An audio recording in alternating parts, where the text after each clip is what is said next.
Hello, friends. This is Dave Hurwitz, executive editor at ClassicsToday.com, here with random reviews from the Overflow Room, the newly alphabetized Overflow Room. I'm so excited to be down here and back in business. Anyway, we're working on the R's, the RIs to be specific, and we have a little clump of things, not a ton of stuff because I limit myself here to 3 composers or artists or whatever, but it's not insubstantial. And we begin with Terry Riley, the great minimalist. Salome Dances for Peace. 2 discs. Oh, goodness. 2 discs with the Kronos String Quartet. What this actually is too confusing to even begin. In fact, this whole talk is going to be too confusing to begin to describe. It's all very listenable. That's sort of what matters, I guess. I've listened to this maybe once or twice. It's one of those multicultural artifacts of the past couple decades. And, it's interesting. Let's see. Born in 1935 in the Sierra Nevada mountains of Northern California, where he still lives and composes amid surroundings of striking natural beauty and spectacular night skies, Riley developed patterned music in response to his love for such natural design. So there you go. That's all you need to know, right? Okay. It's on Nonsuch, I believe it was. Yes, Nonsuch, back in the day. So there's Terry Riley. Next, speaking of incomprehensibility, Wolfgang Rihm, his fabulous poem Danse, Tutti Frutti. No, it's not Tutti Frutti, it's Tutu Guri. I mean, is that helpful at all? Tutu Guri.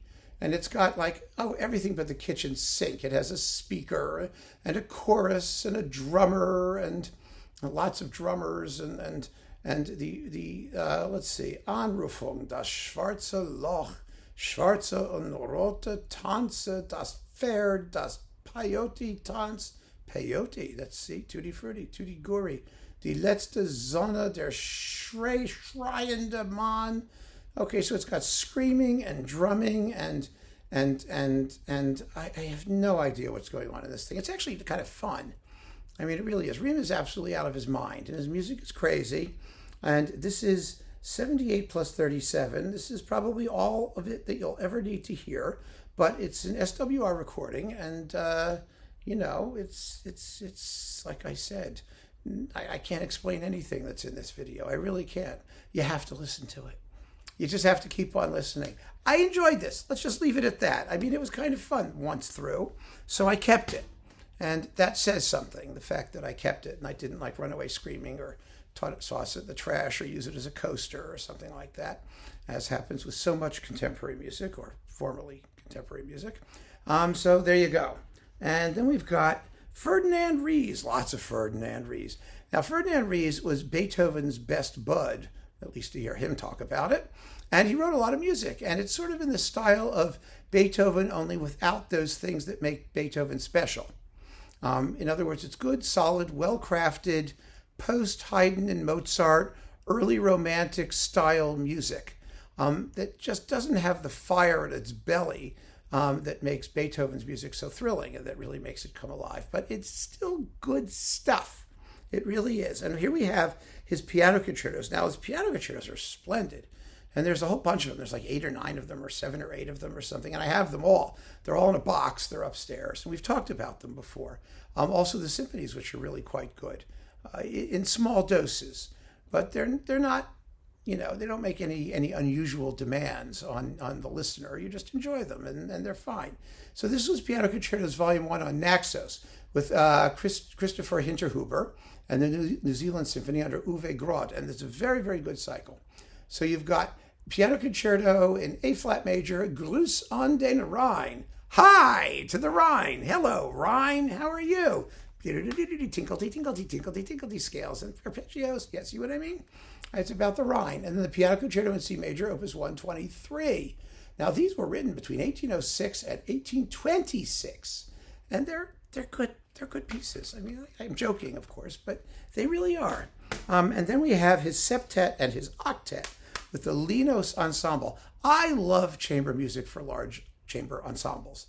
Does that make sense? It's sort of a tautology, not tautology, an oxymoron or whatever, to have a big chamber ensemble, right? But I don't care. These are fun. These are the Grand Septet as a model in Beethoven's septet, obviously, and the grand octet. I mean, and Schubert, of course, probably knew these things as well. And they're very, very enjoyable pieces. The octet's only 22 minutes. The septet is big. It's 33 minutes. It's a large work.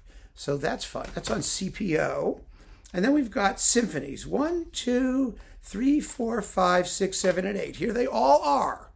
This is the whole batch with the Zurich Chamber Orchestra under Howard Griffiths. Some in regular digital stereo, some are in SACD. We got into the SACD era with Symphonies 7 and 8.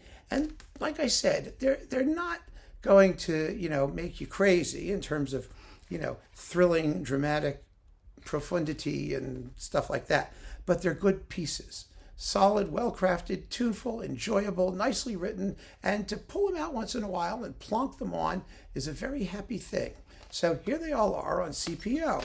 And that's a nice collection of things. We have, two contemporary works by very different composers, one a minimalist, the other a German avant-garde, philosophical, whatever they are.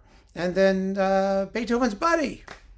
Well, that's the world of classical music. I mean, such an enormous range of stuff from which to choose. And so we have no choice but to keep on listening. Thank you for joining me, and take care.